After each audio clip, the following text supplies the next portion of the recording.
नमस्ते पुण्डरीकाक्ष नमस्ते पुरुषोत्तम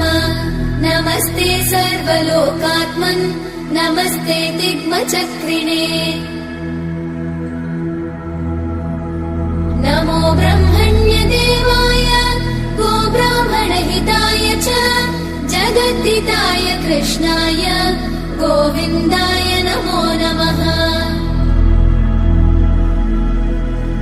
ब्रह्मत्वे सृजते विश्वम् स्थितौ पालयते नमः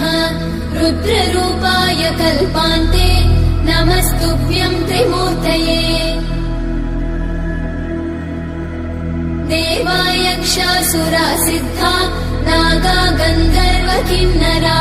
पिशाचा राक्षसाश्चैव मनुष्या पशवश्च ये